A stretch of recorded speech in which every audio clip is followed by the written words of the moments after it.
We continue now at the top of Daf Pei Ches Amud Aleph in Maseches Baba Basra. This is Baba Basra Daf 88a. On the previous summer, there was a machlokas tanoim in the Mishnah. Let's say a father sends his son, who is a child, to buy oil at a store, and the chenvani, the storekeeper, he gives the oil to the child to bring back to the father, and the child loses the oil. The child breaks the jug that the oil is in. So it's a machlokas tanoim over there whether or not the storekeeper is chayiv. The chachamim say the storekeeper is chayiv. He should not be sending things with a child, and Rabbi Yehuda says no. The storekeeper is patur from the fact that the father sent the child in the first place to the store. Therefore, essentially, the father is telling the storekeeper to do that, and that's why the storekeeper is exempt. At the very end of the Mishnah says that the chachamim would agree with Rabbi Yehuda in terms of the jug, whether or not the storekeeper is responsible for the jug, that if the child came with the jug and the storekeeper never took the jug from the child, he just poured the oil into it, then the storekeeper would not be responsible for the jug. In that particular case, everyone would agree. Whereas if the storekeeper would actually take the jug from the child, so then already the storekeeper would be responsible according to the Chachamim, but not according to Rabbi Yehuda, because again, according to Rabbi Yehuda, we assume the father wanted the storekeeper to do that. And the Gemara is now explaining what exactly is the reasoning of the difference between the beginning of the Mishnah and the end of the Mishnah. And the Gemara explains, Kegon Shenatala Lamud Ba. The case of the Mishnah is that the storekeeper took it in order to measure with it. And the Rashbam explains, Kegon Shenatala Lamud Ba, the storekeeper took it to measure with it. Kilomar means to say, Masnisin lav bebalabayis v'lo bechenvani mochret slochas mayri. First of all, our Mishnah is not like what we said on the previous summer. We're not talking about a balabayis or a storekeeper who are selling these jugs. Ela kegon shenot lo lomud b'socha hashemen. The beginning of the Mishnah is talking where the storekeeper takes it in order to put the oil into it. So he actually takes it out of the child's hand.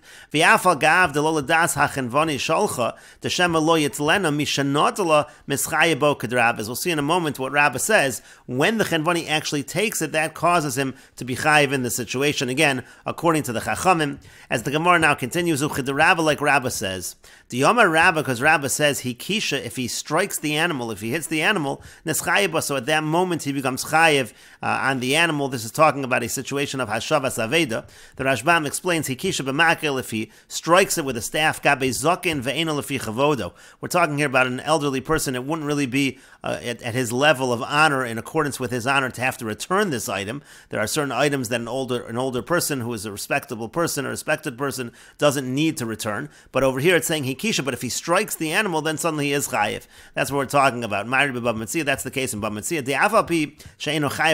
Even though he's not really obligated to return it, kevon sheikisha, once he strikes it, he gets it to move, nischayiv bo, he's chayiv. And now we can explain why the Chachamim would admit in a situation where he doesn't actually take it. When he takes it, the Chacham say chayiv. When he doesn't actually take it from the child, then he's going to be patur. And again, it's similar to this case. Again, similar to this case by Hashavas Aveda, by Hikisha, when the older person strikes the animal.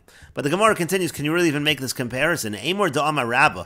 I can say that Rabbah would say Hikisha, that if he strikes it, he's chayiv, bebale chayim. That's true when we're talking about animals. Dan ketinu nigra brayso. Now you're teaching the animal to go further away. But ki hagavna, but in such a situation, he's just taking it to measure out the oil. Miyamar, would Rabbah say that suddenly makes you chayiv? That doesn't make any sense. And the Rashbam explains, Amor da'ama Rabbah, iboy have a parach, lema de Rabbah tanoihi, ela dadifa mina kaparach. First, the Rashbam points out, the Gemara here could have asked a different question. The Gemara could have said, well, then it would seem to be that what Rabbah says is actually a machlokas tanoim, because you have a machlokas tanoim here in the Mishnah between the Chachamim and Rabbi Yehuda, whether or not, in fact, the storekeeper is chayiv. Now, the point over here is, according to the Rashbam is actually understanding that according to Rabbi Yehuda, within this explanation, it could be that it's not that he's exempt, because that was the expectation of the father, but maybe Rabbi Yehuda didn't agree with Rabbah. Again, Rabbah says hikisha chayiba. If the person strikes it, then chayiv. Maybe Rabbi Yehuda doesn't agree with that, and so then you could say again, the beginning of the Mishnah is talking about a situation where the storekeeper takes the flask. The Chachamim say you're chayiv because he took the flask, and maybe Rabbi Yehuda says exempt because he doesn't even agree with Rabbah. So that's what the Rashbam means to say that the Gemara could have asked that are you suggesting that Rabbah is a machlokas tanoim? But in any case, the Gemara is going to reject Rabbah for the following reason: the ankiton nigre braisa. How are you going to compare the two cases? By an animal, he's teaching the animal to go away. You're teaching the animal by striking it to run away further. Go even further away from its owner. And that could be the reason that you're chayiv over there. That might have nothing to do with our case. That's why we say ki hagavna miyamar. Would we necessarily say chayiv chayiv in this case, so you can't explain the Mishnah in that fashion. And so the Gemara now attempts another explanation of the Mishnah. Elo Amar Rava, rather Rava says, Ani va'arisha b'chabura, I and the lion of our group, Tirgamenuha, we've explained the Mishnah as follows, Umanu, and who's the Arisha b'chabura? Rabbi Zera, it's Rabbi Zera. Hacha b'may askin, and here what is the case in our Mishnah? Kegon shenot lo lomud ba la'acherim. The case is in the beginning of the Mishnah, again, where we say that there's a machlukas tanoim, according to the Chachamim, the storekeeper's chayiv, according to Rabbi Yehuda Potter, the storekeeper actually took it, but he used this jug to measure for other people. Essentially, he borrowed it for a different use altogether, and that's a question whether he becomes responsible in that case. Uveshowel shalom midas kamiflagi, the machlokas, according to this approach between the Chachamim and Rabbi Yehuda, is by a showel shalom midas, by somebody who borrows, but he doesn't have the knowledge of the owner when he borrows. Mar savar showel have it. One master holds that he is considered to be a showel. Umar savar gazlan have, and the other one holds that he's considered to be a thief. That's the Chachamim. The Chachamim say he's a thief, and that's why he's responsible. But Rabbi Yehuda says no, he's just considered to be a borrower, and therefore he is not responsible. And the Rashbam explains, Kegon shenot lo mi'atinok, again, the beginning of the Mishnah, he took it from the child, lamed b'sochel acherim, to use it to measure for other people that he's selling to. Shatzluchis mida, because this jug was actually a way of measuring, it was a measure, umodad bale acherim, and he measured it for others. Uveshowel shalom midas, bal hatzlochis pligi, they're arguing here because he's borrowing it without the knowledge of the owner of the jug. Demar savar, because one holds Rabbanan, the Rabbanan hold gazlan have it, that by doing this, the storekeeper becomes a thief. V'kanyeles chayibat shetavol yad bailam, he therefore he's koned in a sense that now he's obligated, he's responsible for it until he gets it back to the owner. He needed to be returned properly. Returning it with a child is not going to be good. Again,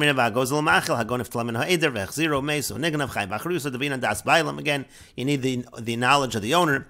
It's not sufficient, it's not the knowledge of the owner when you give it to a child. Rabbi Yehuda Savar Shoel Hav, Rabbi Yehuda holds he's a borrower. According to this approach, when he returns it to the place where he borrowed it from, which is the child, that is sufficient. And therefore, when he returns it to the child, he is pater. And the Rashbam continues and explains, according to this approach, what about the end of the Mishnah where the Chachamim admit to Rabbi Yehuda? How do we explain that line? Again, the literal translation of that line was that he measures it while it's in the hand of the child. We can explain as follows. The Chachamim would admit to Rabbi Yehuda, if he didn't take it to measure it for others, even if he did take it out of the hands of the child to measure for the child, to measure for the father of the child, still in that situation, everybody would agree that he's going to be pater. Even the Chachamim would agree. That's what it means, that the jug is in the hands of the child. It really just means that he's measuring it for the child. If that's the case, it never left the possession of the owners. And that's why he's going to be exempt from paying for the jug. And the Gemara continues, Gufa, returning to what we said above. This was on the previous Amar. Amar Shmuel says, Hanotel klimen ha'uman, if somebody takes a vessel from a craftsman, levakro, he wants to inspect it, v'nenas biyado, and then an onus happens, it breaks, something happens to it, chayiv, he is responsible. And the Gemara explains, v'hani milihu dekitze dami. Now that's true if there's a fixed value. The idea is that if there's a fixed value, you know the exact price of this kli. So when you're taking it to inspect it, you're really taking it to buy it. You just want to make sure there's nothing wrong with it. Therefore, the moment you take it, essentially that finalizes the transaction, and that's why the buyer is responsible in that case. And the Gemara continues, there was a person who went to a butcher, Agva atma de bisra, he lifted up a thigh of meat to inspect it. As he was lifting it, Asa Parsha Mirma Minei, a horseman came and took it from him. Asa Lakami de Rav Yemer came before Rav Yemer Chayve L'Shalumei Dmei, he obligated him to pay money, because again, that was a situation by lifting it up. He's essentially finalizing the transaction and obligating himself. And the Gemara says the same as above, Vahani Milihu de Kitze Dami. That's true if there's a fixed price, because again, if there's a fixed price, that's considered to be finalized. And the Gemara continues, How Gavra da Isi Kari La Pumnara, there was a person who brought pumpkins to the city of Pumnara. Asu Kuli everybody was coming and taking them. Amar Lusa, he said to them, Harein Mukdoshin Lashamayim, I'm sanctifying them, I'm consecrating them all, they're all going to be hektish. Asu Lakami de Rav Kahana, they came before Rav Kahana. Amar Lu, he said to them, Ein Adam Makdish Tavar Sheino Shalo, it's not really hektish, because a person can't be Makdish something that's not his. The idea is, again, once they lift it up, that essentially finalizes the transaction. It's as if they bought it, so he can't make it hektish. And the Gemara says, Vahani Milihu de Ketzi Demayo, and again, that's only true if they have a fixed price because then it's final. Avalo kitzi demayu, but if it was not a fixed price, birashus marayu kaimi, they would still be in the possession of their original owner, of the seller, v'shapir akdish, and then in that case, it actually would be hektish. And the Gemara continues, Tanu Rabbanan, the rabbis taught, Halokeach yerek min hashuk, if somebody buys vegetables from the marketplace, uvirer vehiniach, and he's selecting and putting some aside, meaning he's trying to find the good ones, and the ones he doesn't want he puts down, afilu kol hayom kulo, even if he's doing this all day, lo kana, he never acquires in that situation. When he's picking it up, it's not with the intention of finalizing, v'lo nischai b'maiser, and therefore he has no obligation to give meiser. This is talking when you're buying from an Amma Oretz, and so therefore the buyer over here is going to have to take meiser if he actually is buying. And the Brisa continues, Gomer belibo liknosa. Now, once he decides he is going to buy it, so then kana, so then he actually does acquire, v'neschayev b'maiser, and he will be chayev to take a meiser. Now, let's say at this point in time he would want to return it to the seller. So the Brisa says, lachziro yefshar, to return it, that's not possible. Shekvar neschayev b'maiser, because there's already an obligation to take off meiser over here. Ula astro yefshar. Now, what if he just takes off meiser and returns it? That's also not possible. Shekvar mafchisim b'dam, because now they're worth less because you've already separated the meiser. So so what should he do if he wants to return? Ma'asro v'nosin lo d'mei meiser. What he can do is he can take off the meiser, and then he'll have to pay back the value of the meiser to the Am Haaretz, to the seller. That's the only way that he'll be able to return.